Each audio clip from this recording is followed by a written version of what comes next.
தக்ஷன் யாகம் பண்றாரு. அது கோபத்தினால சிரசை கட் பண்ணிடுறாரு. அதாவது சிவபெருமான் வந்து அந்த தக்ஷனை வந்து தலையை வெட்டிடுறார். தக்ஷன் யாருன்னா பார்வதி தேவியோட அப்பா. என்னுடைய அப்பா தானே சிவ பூஜையில் சிறந்தவராக இருந்தார், அவருடைய தலையை வெட்டினீங்க, அவருக்கு ஏதாவது உபாயம் பண்ணுங்கன்னு சொல்லும்போது வடக்க என்ன உயிர் வருதோ அந்த உயிரை கொண்டு வந்து அந்த தலையை கொண்டு வந்து அவருக்கு வெய்யுங்க தட்சனுக்கு, அவருக்கு வந்து உயிர் வரும்னு சொல்றாரு. அப்படி அவர் சொல்லும்போது ஒரு ஆடு வரும், அந்த ஆட்டை வெட்டி எடுத்துன்னு வந்து தட்சனுடைய தலைக்கு வைக்கும்போது ஆட்டு தலையோடு இருக்கார் தட்சன்.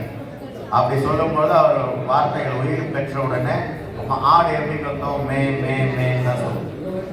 ஏப்ரல் மாதத்துக்கு கட்டுறதுன்னா கரெக்டாக சொல்லும், மே.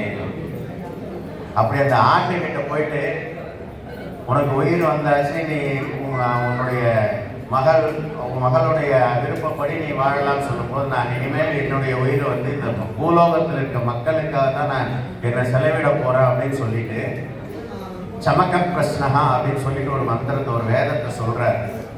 இந்த மே அப்படின்னு சொன்னால் வேணும்னு அர்த்தம். நீட், ஐ நீட் சொல்கிறோம்னா அது போல் வந்து வேணும் வேணும் வேணும் வேணும். சஞ்சமே மயச்சமே பிரியஞ்சமேனு காமச்சமே காமச்சமே சௌமனசச்சமே பத்ரஞ்சமே ஸ்ரேயச்சமே வஸ்திரஞ்சமே, இது போல் மே மே மேன்னு. இப்போ நம்ம வாழ்க்கையில் என்னெல்லாம் லௌகிக வாழ்க்கையில் நமக்கு என்னெல்லாம் தேவைகளோ அத்தனையும் அவர்